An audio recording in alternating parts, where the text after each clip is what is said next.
a new challenger. Yeah, so today we showed off 2 new characters for PlayStation All-Stars, Cole McGrath and Jak and Daxter. Cole McGrath, of course, from Infamous. I think a lot of people guessed that he would show up here. I think at San Diego Comic-Con makes a lot of sense. Cole McGrath is very much a superhero type, so we showed off a lot of his abilities, showed off some amp stuff, some ice stuff, and some electricity stuff. Then, of course, Jak and Daxter. Also a character I think people have been asking for a long time.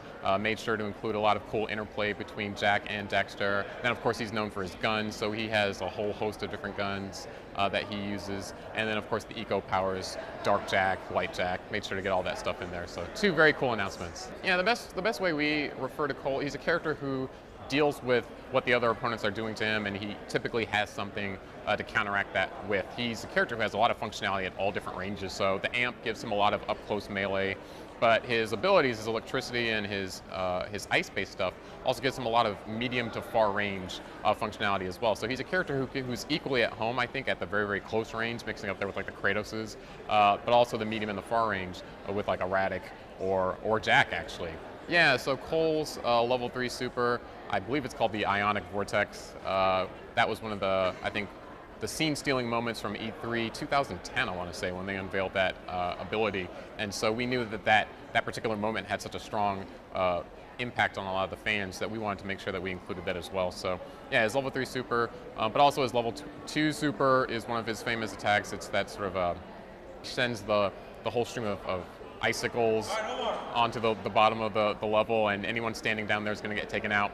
And then his kinetic blast, where he can pick objects up and throw them around in his game.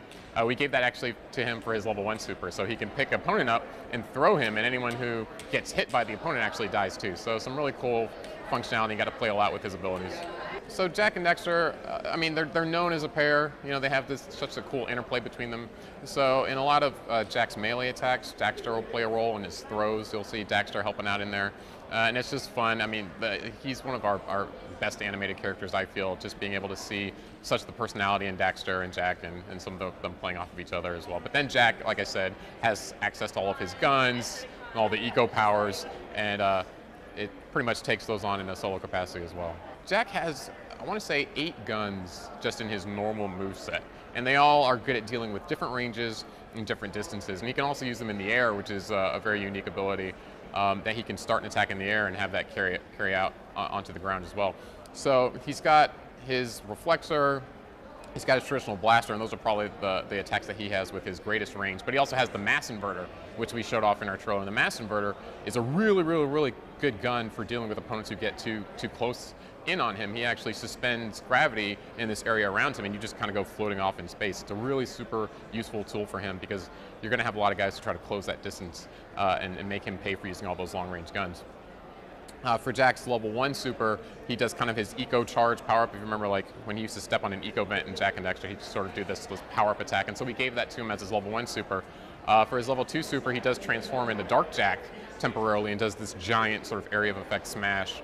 And then for his level 3 super, he turns into Light Jak, and he gets the full spectrum of Light Jak abilities. He goes around, he can suspend time a little bit, he can play with time. He's got these projectiles, he's flying around, causing a lot of chaos. So really cool character, and really excited to have him. Character selection is, I'm going to say, the hardest thing we have to do in making PlayStation All-Stars. Not because the characters are hard to come by, but because the fans want to see so many characters, and sort of getting them all into the game is really the hard part. When it comes down to a character like Jak or even Cole, they have such a wide spectrum of functionality that comes over from their own games that selecting their movesets is actually kind of easy. Once you settle in on what that character is and what the essence of that character is, picking the right moves and how they fit into our world is kind of the easy part, but just listening to all of the fan requests for each individual character, I'd say that's the hardest part of the job. So yeah, PlayStation All-Stars Battle Royale will be out on PlayStation 3 and PS Vita October 23rd of this year.